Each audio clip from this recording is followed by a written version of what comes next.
Diam-diam Indonesia, Uni Emirat Arab siapkan kerjasama.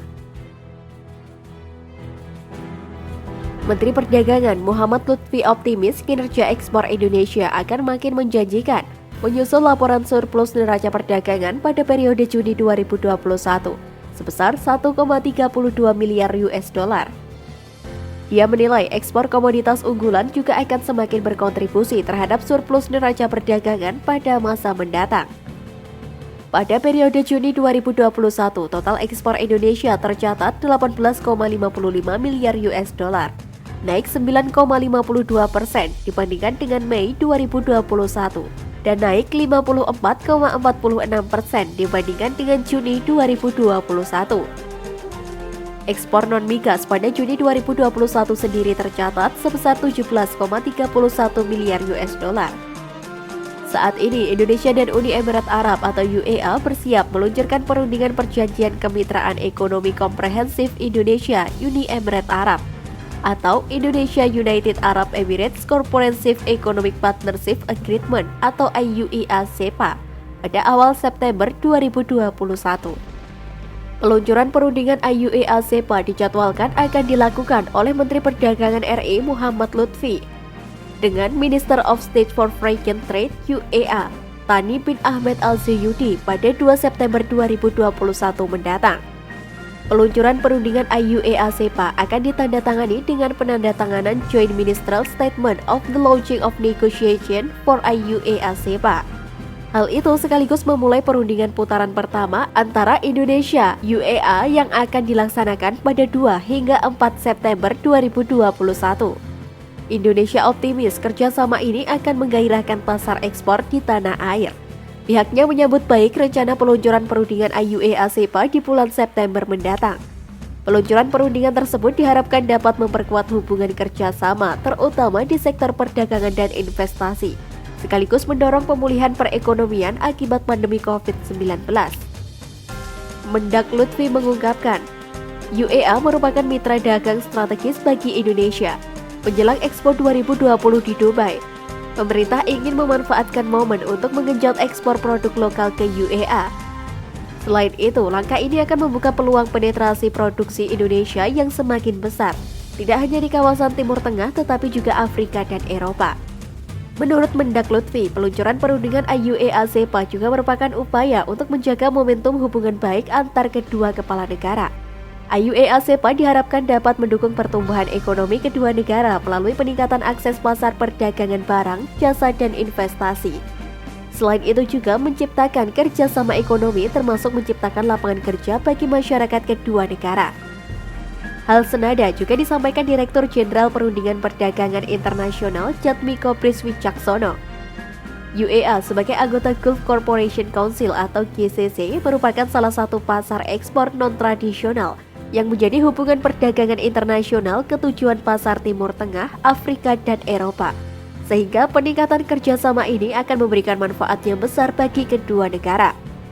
Selain peluncuran perundingan IUEA-CEPA, sejumlah kegiatan juga akan digelar secara hybrid, yaitu Forum Dialog dan Forum Bisnis Indonesia UEA. Forum Dialog akan mengusung tema Unlocking the Potential and Building Momentum Towards Indonesia and UEA Strategic Partnership.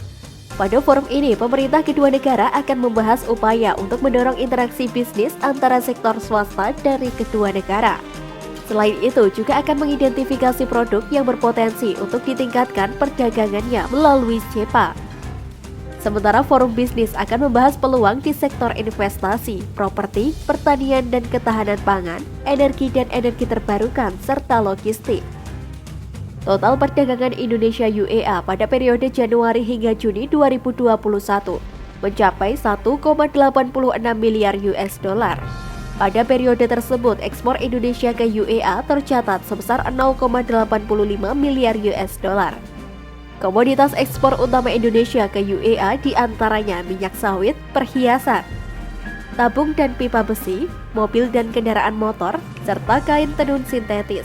Sementara impor Indonesia dari UEA tercatat sebesar 1 miliar US dollar. Sebaliknya, komoditas impor utama Indonesia dari UEA diantaranya produk setengah jadi, besi atau baja, hidrokarbon asilis, aluminium tak ditempa, logam mulia koloid, dan polimer propilena. Sementara total perdagangan Indonesia UEA di tahun 2020 tercatat sebesar 2,93 miliar US dollar. Total ekspor Indonesia ke UEA pada 2020 sebesar 1,24 miliar US dollar. Sedangkan impor Indonesia dari UEA tercatat sebesar 1,68 miliar US dollar. Yuk simak video selanjutnya.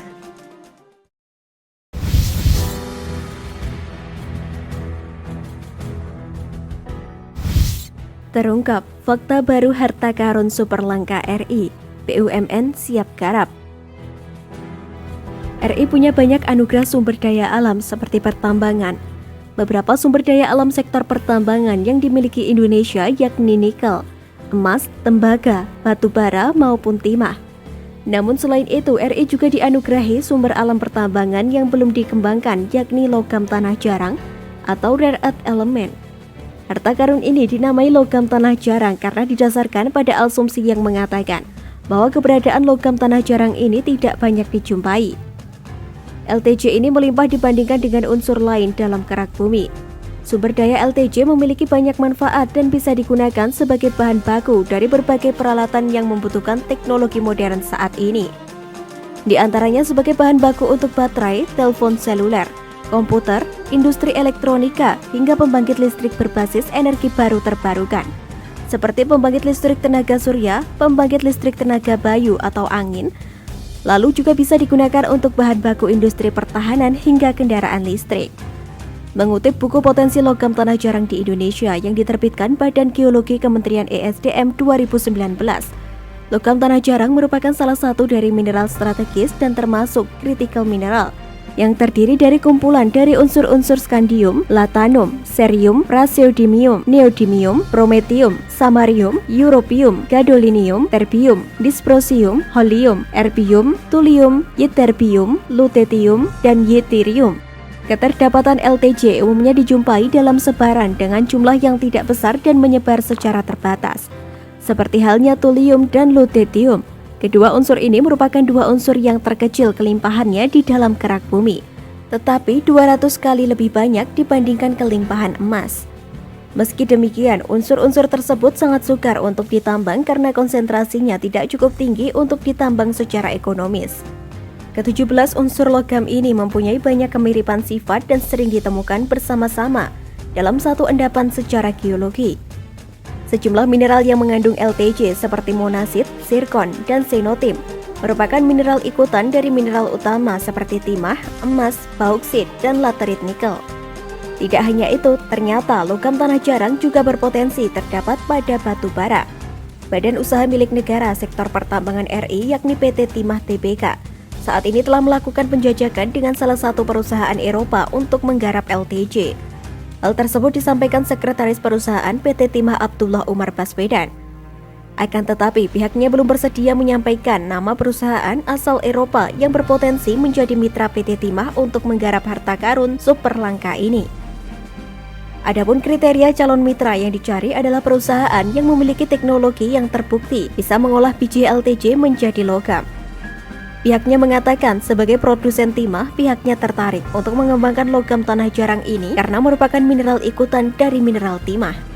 Sampai saat ini, Indonesia belum memiliki data yang utuh mengenai total sumber daya logam tanah jarang ini karena masih minimnya penelitian dan juga survei geologi terkait LTJ di tanah air.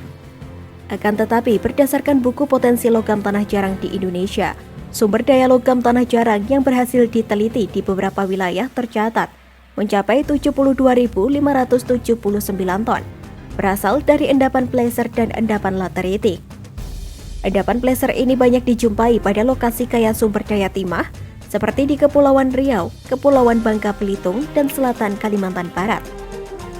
Berdasarkan buku Potensi Logam Tanah Jarang di Indonesia, Badan Geologi Kementerian ESDM pada 2019, cadangan logam tanah jarang terbesar di dunia terdapat di Cina.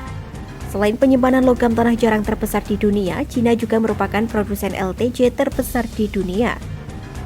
Adapun salah satu logam tanah jarang yang dijual di pasar yaitu neodymium. Mengutip Trading Economic, neodymium adalah bahan magnet permanen terkuat yang pernah ditemukan.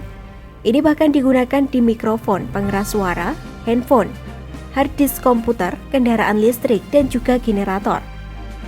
Ini adalah mineral tanah jarang yang sebagian besar diekstrasi di China, Amerika Serikat, Brasil, India, Sri Lanka, dan Australia.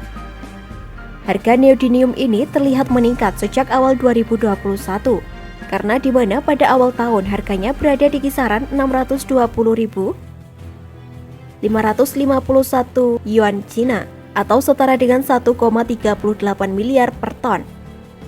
Bahkan pada Oktober 2020 harganya hanya sekitar 423.810 yuan Cina atau sekitar 941 juta rupiah per ton.